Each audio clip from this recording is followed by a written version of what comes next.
For this episode, I am joined by Kaecy, that's Kaecy, a South African singer, songwriter, performer, and recording artist. Kaecy has been performing since childhood and worked with such artists as is that Bungie Bongi, and and Colin. thank you, Bongi and Colin, Hassan Green, and Latang. Sorry if you could say that name for me. Letang. Letang. Oh, okay. I like the way that sounds. Yeah. Thank you. De Toro was the first single from Casey's 2017 debut release titled So Beautiful. The album is described as being, quote, fresh, well written, soulful, and totally different from what is out there, making its title fitting. I'd agree. Kaecy is also a featured singer on their 2022 album We Two Are Called. I look forward to conversing with Kaecy and learning more about his life as a Black gay artist in South Africa. Greetings and welcome. How are you? I'm very well. Thank you so much for having me, Eric. That was a Oh, great intro, yeah. by the way. We met digitally briefly about a month or so ago. So, Yeah. you were talking about the Grammys, or that was the topic of conversation on Team Racine's Everyone's Got Something to Say Yes. Facebook Live. And Mhm. so it was afterwards, and I like the spelling of your name. That intrigued me. And even this morning, I was Oh, like, oh, that'd be a great way to name a child with that spelling. But, of course, I looked you up and I was like, oh my God, this guy's like an amazing singer. So, yeah. thank you. Thank you so much. I appreciate that. Yeah, yeah. So, how's your day shaping up so far? Well, I woke up. I cleaned. It's a public holiday in South Africa, so we're all home. And after the interview, I'm probably going to see a friend. It's a socializing day. Yeah, I didn't ask because South Africa is a big country. Where are you based? Okay, so I am based in Pretoria, in the township of Mamelodi. So Mamelodi is like the hood of Pretoria, and Pretoria is the capital city of South Africa. This is where the president's or the White House in your guys' language sits. So we have the Union buildings. You guys have the White House. So the Union buildings sits in Pretoria. We have two other capitals, Cape Town, which is the no, it is the administrative capital. That's where the parliament sits. And then we have Bloemfontein, which is the legislative capital, and that's where the Supreme Court sits. So yeah, Now, you said the hood. Is that in reference to it being predominantly black? we were split according to our race. So my melody is a black hood.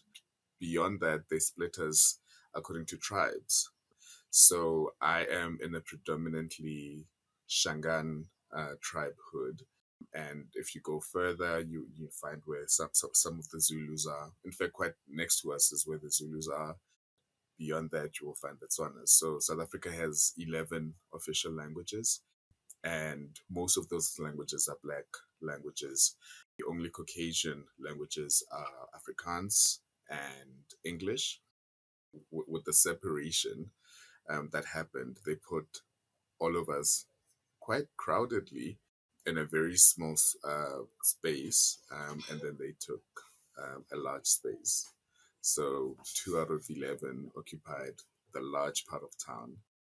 I mean, I know, with colonialism and things like that, the traumas that surround that, but it is, coming from a Black American's perspective, it's good to hear that you haven't lost that history or your culture and the languages, which I know a lot of times can get destroyed. Generally, in the country, with the younger parents, there is a renaissance of, an African renaissance where people are going back to their roots. And you're seeing more and more of the Western names being discarded. People are going back to their traditional names. And, people are reclaiming their African spirituality. So, have you always lived in Pretoria, or have you lived in other parts of South Africa? Yes. So I was born and bred in Pretoria. And then when I went to university, I moved to a little town called Grahamstown in the Eastern Cape. I attended at Rhodes University, and I studied accounting sciences when I was there. So I lived there for 3 years. But right now I'm in between Pretoria and Johannesburg because I actually work in Johannesburg, and my partner stays in Johannesburg as well. Well, it's a very active life. Yeah, yeah, you could say that. Yeah, yeah. Yeah, as I mentioned earlier, just, finding out more about you. And, I watched your performances. One of them last year was at Javette Art Center.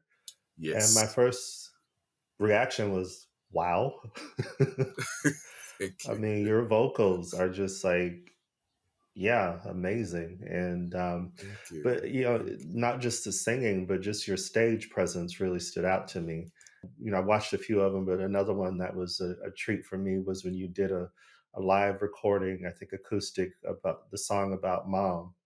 And Yes, that was a really good yeah. one too, from a couple years ago. How did you get into singing, or when did you discover your talents as a singer? So my family is, I mean, it's a family of vocalists. I mean, everyone sings at home. And I didn't quite think that I could sing because when I was like growing up, my brother was the star singer, and everyone was like, "Oh, going crazy over him," and I couldn't sing like him. So I thought, okay, if I can't sing like him, then it means that I can't sing. But I've always loved singing. I mean, I remember my first performance was Whitney Houston's "I Will Always Love You," and that was at daycare.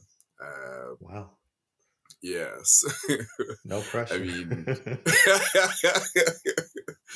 and I mean, I've always loved to sing, but I never really believed I could sing until I started being very involved in the church and I joined the choir.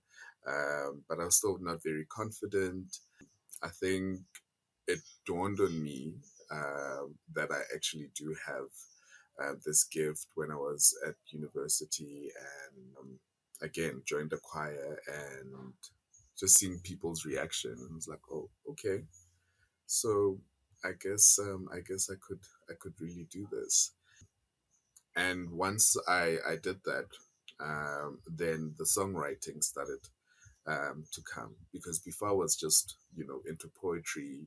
That was my expression, and it was beautiful that once I discovered my voice, I then transitioned into being a songwriter. One of the first songs that I wrote was for the choir that I had joined, and it was called "In the Morning," and I recorded it and I played it for someone, and honestly, I was not expecting any positive response. We taught the choir and we started performing the song, and it was a huge hit. How does it feel? I never thought about that as a songwriter.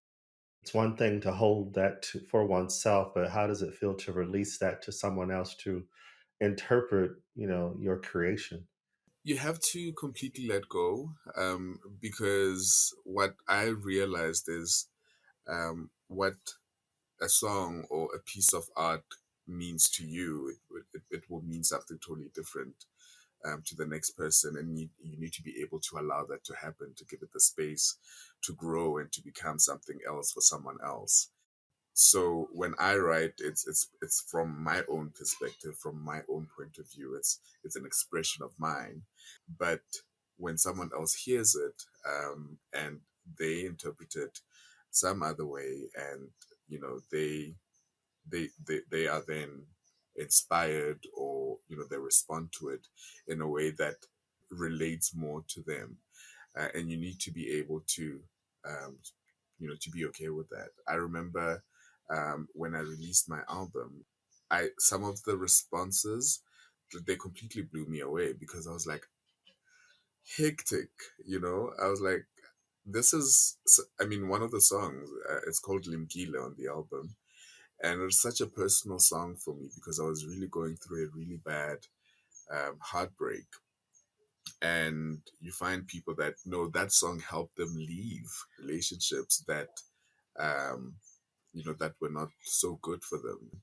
It's amazing. It's an amazing feeling, because that's when you start seeing the impact that your art has in other people's lives. And art without impact is, it's then what are we doing? For me, I'll say I always think that music is connected to spirituality, and Yeah. it meant something for you, but in releasing that out into the universe, it was healing. Yeah, absolutely. I mean, some of my best songs, I write when I'm really, really sad or going through a difficult time. Because sometimes I can't even pray about it, but I can definitely write a song about it. And for me, that for me is communication with my inner self, with the universe, with God. Yeah, I'm not a singer or a songwriter, but a couple of years ago, actually, when I was back here in Sweden, and I had a situation, somebody I Okay. was liking, and it didn't work out. But I remember being on the bus, and this voice, God, the universe, was like, "Start writing," and I showed it to a friend who does sing, and we did kind of work with some things. But it was the first time that I saw how personal music can be, or how personal music is. Of Hmm. course, for you, the artist, the songwriter, but also, as you've mentioned a couple of times, how that can be something personal for the audience. Yeah, yeah. Again, your vocal abilities, and then you mentioned your 2017 album, and Yes. I listened to it, and some standouts for Oh, me were Ditoro Lemkile, yes, yes. and then Trouble and Abafana. Abafana was my favorite one. Do you even Yeah. understand what it means? Oh yeah, because it's written bilingually, in English and isiZulu. Yeah, when I created the album, it was very important for me to be honest, not only in terms of what I'm feeling at the time, but also about my sexuality. And Abafana is that song where I literally sing about boys, and I'm talking about how boys will break your heart. It was one of the biggest surprises for me because it's one of the most streamed songs on the album. I felt like it would probably be the least favorite because, it's coming from a gay perspective. But people surprised me with it, yeah. And Well, I know for me, I mean, of course, I'm gay, so I'm yeah, colored in some ways, but there's such authenticity in the lyrics, and if it's coming from an authentic place, people are going to connect to it. So I remember years ago, friends and I were talking how, or it was a straight person asked, "Well, why do you guys like female songs so much?" I was like, "Well, maybe because." Not literally, because we're not the same, but we can transpose it mm, in some ways to relate to, yeah, especially around heartache and romance and yeah, love. But to not have to do that, and to be conscious, for me to say, "Oh, I didn't have to transpose that. He put it there, right there. So I don't have to run it through a filter." Also, your vocal and your stage presence, for me, when I first time I clicked on a link, reminded me yeah. of Luther Vandross. Just the richness in your voice, the confidence that you exude Whoa. on stage. I know you talked a little bit earlier about how you weren't confident in your voice, and I love platforms like this because you can never know a person's story until you hear it. And I never would guess that was part of your past. Like, was there a moment when you were like, "Oh shit, I'm good at this. I'm gonna go for it." Yeah. After university, I mean, when I finished, I came back home, and I started working with other musicians as a background vocalist. It's way better to be a background vocalist, but I think I have inside of me, to do more and to literally be in the forefront. That's what I started doing. By the time I stopped being a background vocalist, I already had written a number of songs. And I remember it was in 2014, at the beginning of 2014, and I posted on Facebook because I'd sort of, had made a name for myself as a singer.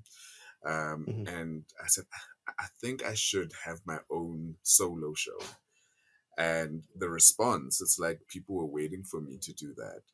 And in October of the same year, I had my first solo show with all songs completely new that no one had ever heard before.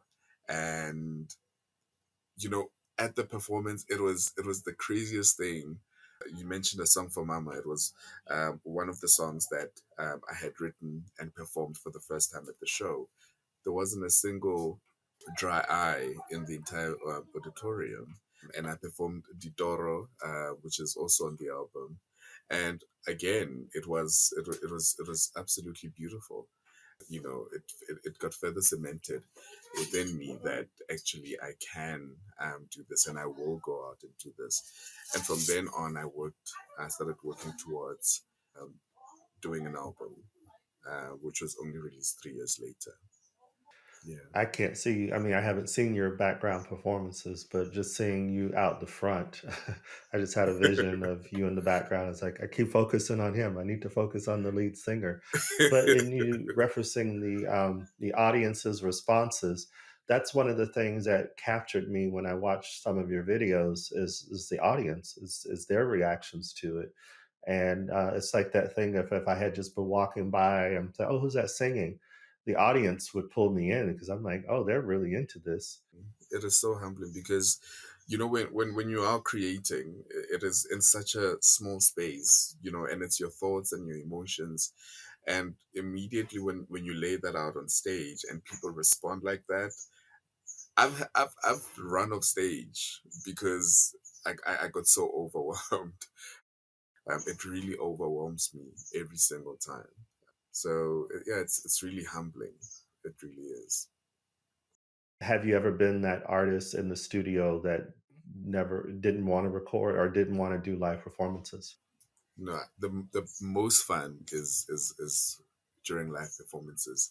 I mean, the studio is great. Everything is perfected. Everything is done to the T, and it sounds great. There is so much freedom on stage, and you are feeding off on your band, on the energy from your backup singers, on the energy from the audience. If I could, you know, do live recordings, I would do that because I enjoy them that much. I've been to some concerts and yeah, we I love the recording. But what can make me like a song or like a different song even more is when I see it live. And Hmm. not too often, but there's one performance in particular several years ago I remember I went to, and watching the performance kind of turned me off because the artist, I don't know what was going on that night, but there's definitely wasn't an engagement with the audience. It's important. I mean, I am quite reserved and shy. So sometimes when I do perform, it is nice to look out at friendly faces in the audience, and they become sort of my center. So also, if the audience is not very receptive, it can affect your confidence when you're on stage. So it is, yeah, it's a symbiosis of energies in that sense. You feed off my energy, I feed off yours, and together we make something. Reserved and shy. I've heard that several times from artists, from singers, from actors. I consider myself as being reserved and somewhat subdued. But why do you think so many people who are that way are attracted to performing? I think maybe perhaps because we live so much in our head, you internalize a whole lot of things. And sometimes when you are in spaces that, you don't feel comfortable in, a lot is happening in your head. And how that translates to you being on stage, you sort of putting on a different persona. It's not really you at home. It's not me at home. I put on this person who is singing my words and expressing my thoughts. I get it, but Mm, I don't understand Sasha how that Fierce. works as well. Yeah. Yeah. I mean, I thank Beyonce for putting it in that sense because you really have to and just go out there and have fun. But also, I look at my earlier performances and, how I am now, it really is a skill that you develop over time, where you really have to let go of, or come out of your thoughts, and really just be authentic, and just offer yourself, on that stage. Because otherwise, if you don't do that, then the audience will not really believe what you're saying or what you're singing. And as much as it is a persona, you also have to be authentic, um, in what you're doing.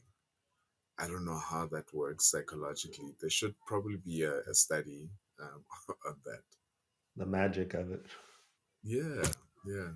We talk about, you referencing male interests in your songs. When did you become aware of that part of yourself? To a certain degree, I knew, I've always known since I was very, very young. I knew I was different from other boys. I just didn't really know. I didn't have the language for it. And I must have been 8 years old when, my older brother called me gay. Of course, I cried because when you look at some of the people in the neighborhood that have been called gay, obviously there were the battle jokes, bullying, and all of that. And when someone calls you gay, you sort of see, uh, what happens to people that are called like that. It's not something that you then, embrace. So even with that knowledge, it took me quite a long time to sort of start embracing, my sexuality. It would be when I eventually, I think in my early 20s, that I embrace it. But I mean, I had a boyfriend for like 2 weeks in high school, and then we broke up when people were starting to talk. And when I was at varsity as well, I would, hook up with guys. And then during the day, obviously, be with my girlfriend or my straight friends. But also because of the person that I am, I knew that it would not be something that I'd be able to sustain for the rest of my life. And I started having conversations with myself. You want to be fully who you are, for those people to enjoy the person that you are. And it was then that I realized, and I admitted to myself that I couldn't live like that, for the rest of my life. I then started being in gay spaces and embracing the lifestyle. I don't like it when people say that, but, um, it is what it is. And it was, yeah, in my early 20s when I started embracing my sexuality. And I often say that, it's you don't just wake up and you're out. Uh, it's a process, until you're completely, confident with yourself. It also boils down to you knowing that that is not, all there is to you, which is weird because for the longest time it is this big secret that you're keeping. And then after you've now gone over the hurdle, you realize actually it's not that big a deal. Mm, yeah. Then I think then that is when you start living authentically, and in a wholesome and fulfilling manner in all spheres of your life. Talking about how those moments in youth or in childhood, I had awareness as a young Mm. child. I didn't have the language for it, but I described it to this Yeah. person as like most of us, we don't, when we realize that, we don't jump for joy and go, oh my God, yay. It's like, oh, fuck. I'm one of those Yeah. people. Exactly. Exactly. Yeah. Exactly. I mean, who would want that? You are bullied. You're bullied at school. You're bullied everywhere. You're basically an outcast. And I can't speak for women, or the trans community. But as a black man growing up in a heavily patriarchal environment, it's like you have taken your birthright and you are trampling on it, and everyone hates you for that. the looks, the treatment. In fact, I'm wearing a T-shirt called "I'm a Gay Superhero." Yes. And when I saw this T-shirt, I was like, it's true, because we fight through so much in silence, but we show up every day. You wake up and you are who you are for whoever. And I always say that representation and visibility is the biggest form of activism, um, because in you being who you are and living your life, it inspires someone else that you don't even know about. That's all we need to do, in my opinion. Yeah, and you're an example of that. Again, going back to the song Abafana, it's like, yeah, I can feel something, and this is not taken away from that and saying I haven't been positively impacted by non-black performers who are out, but you being Yeah. saying those lyrics as a black man for me, and I'm older than you are, but still needing that affirmation that I'm okay. That's important. It's important throughout, I think, throughout our Yeah. lifetime. So I'm just gonna go back there, because when I made the decision to become a solo artist, I remember I was signed to a record label, or I was about to get signed. I had the contract and everything, and there is a South African artist, that they were trying to pit me up against, and um, another artist within the stable was then outed. And when all of that was happening, I said, you know, if it happened to him, it's probably going to happen to me. So I might as well just tell them. And I told them during contract negotiations. I said, well, this is who I am, and they're like, are you sure? And you know, we are a Christian record label. And I said, look, it's who I am. I'd rather do this now than 5 years later be on a Sunday tabloid, Mm. which I still don't understand why this is a thing. Why coming out is a thing. It's beyond me. But I told them, I said, yeah, this is who I am. And they said, okay, cool. We'll come back to you. And after a couple of days, they said, "Ah, you know what, actually, we're not gonna continue with these contract negotiations." Obviously, with that in mind, I had to make a decision as to the kind of artist that I wanted to be.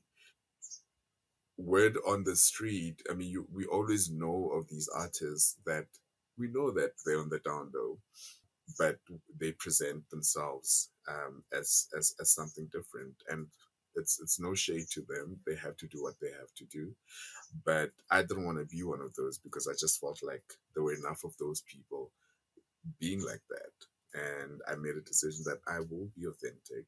I will be out in my music. I'm not gonna sing about Mary if I really want to sing about John, and that's what I'm I'm going to do. If it means saying baby boy, I will say baby boy. I'm not gonna hide. It was hard. I mean, the reception at first was hard. You would only get invited to perform at pride events, or gay events, which is not. It's a, look. A performance is a performance, but you also want to reach other audiences out there.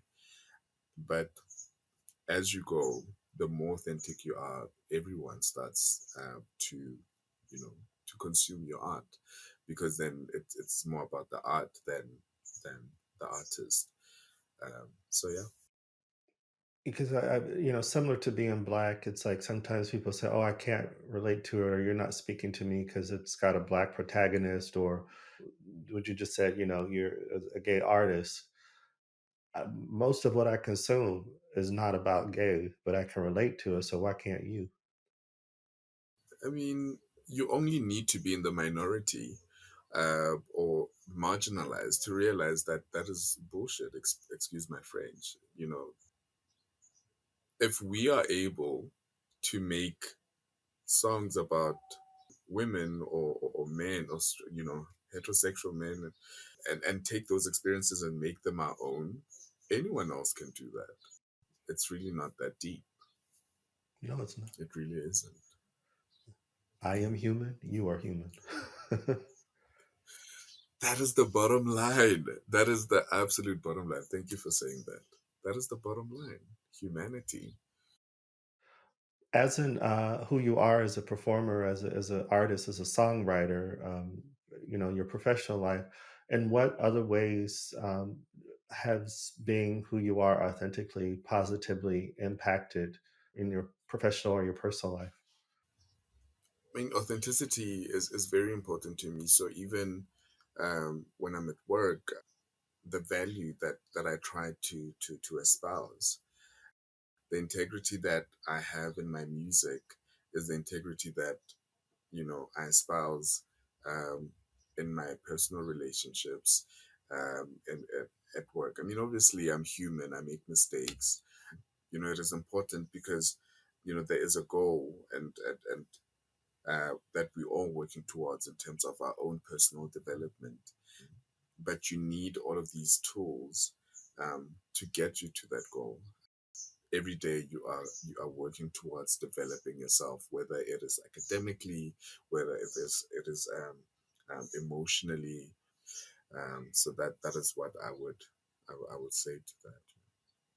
What makes South Africa or Pretoria unique, either in culture, food, other things? What I would say to anyone coming to South Africa is expect to have fun. South Africans love to have fun. Oh my god. South Africans love to have fun, and they will have fun with anyone. So expect being embraced. I mean, there's Cape Town that everyone loves. There's Johannesburg, but try and find these little gems of magic in the township, because that's where you'll find the authentic food. You will see us in our element, you know, and also manage your expectations. South Africa, just like any other country, has its issues, but try and see the beauty, and there's plenty of beauty. And I have been fortunate enough to travel outside of South Africa. My last trip was to Uganda, and it was interesting to see the differences. And I would say traveling opens your mind really to um, firstly to appreciate where you come from, but also to see how other people live. And the first thing I saw when I landed in Uganda was how hardworking the Ugandan people are. And it was Sunday evening around 6 o'clock, and everyone was still working. The shops were still open. Everyone was hustling. If you come to South Africa on a Sunday at 6 o'clock, everyone is having fun. Is out having fun, relaxing, barbecuing, um, as if they don't have work the next day. So yeah, South Africans love to have fun. We don't take ourselves too seriously, and I think that's what makes us, really stand out. I'm coming to the US. Well, I'm going to the US in June. So what would you recommend? I'm Where are you currently going? based in Delaware. Delaware. Oh, Delaware. That's East Coast. I've driven through Delaware. I'm from the West Coast, Oh, Arizona, LA. I lived in LA, but West Coast or East Coast, Delaware. Definitely go to New York because you can get to New York pretty okay. quickly. DC, if you can get down to DC, you can take the train down to DC. Definitely see the African American Museum, the other Smithsonian museums that are specific to like Native American or Jewish communities. The African American Okay. Museum, what I really liked about it is it went beyond the history of the United States and Mm, linked um, back to the continent, which for me is important because we lost that yes. history very early on through slavery, and I'm always Yeah. thirsty for that Yeah. knowledge. Yes, I Mm, definitely say you're in a good pocket where you can get around to different, major locations. Maybe Boston. I've never been there, but definitely I would say New York. New York is like its own beast, and I love it. To me, it's like being at the zoo. I love New Yorkers. I'll They're definitely so do that. you could never not know what a typical New Yorker is thinking. They let you know. And I have family there, and I love it. You know, being outside of the U.S., and I knew this years ago, is our awareness of the world outside of the U.S. is quite limited because of the media. So I love hearing about different countries in Africa, and I definitely encourage people to not think of Africa as this one big place, but it's 50 plus countries. And so yeah, the more knowledge we need to know about the continent, the better. Yeah. I mean, for people like you and I mean, it's not necessarily the safest thing to do to travel through Africa, but even with that, you could still, go to some amazing places on the continent. So when you do make a decision to come through, I would recommend South Africa, and I can take you around. And Ghana. Ghana is a beautiful, beautiful country. I haven't been to Kenya, but I've heard great things about Kenya as well as Angola. Well, I want to thank you so much. And I keep looking at that painting, just gorgeous. Those colors behind you really, and then even the orange Yeah. behind you just really creates a nice little look for you. But yeah, just really, really thank you so much for joining and sharing your story. And say, do you have any final thoughts or insights? Well, thank you for the opportunity. I think, I mean, as we were talking on email, that I really enjoy your platform and the work that you're doing. It is my wish and hope that it grows, and you just keep doing what you're doing to connect everyone around the world. If anyone would like to listen to my music, I am Kaecy on all streaming platforms. I've got an album called So Beautiful, and I've also worked on a documentary and an album called We Two Are Called. Thank you. And I'll be sharing your information too, actually, right after this call, because I didn't realize I wasn't following you on Twitter. So I'm going to make sure to share your Twitter handle on Twitter. Because, yeah, again, I enjoy your music, I enjoy your authenticity. Thank you so much. Much appreciated. Thank you, Eric. Thank you for spending time with us. If you enjoyed this episode, please rate, comment, and subscribe. Share with your friends too. You can also follow us on Instagram at Our Black Gay Diaspora and on Twitter at BLK Gay Diaspora. Until next time.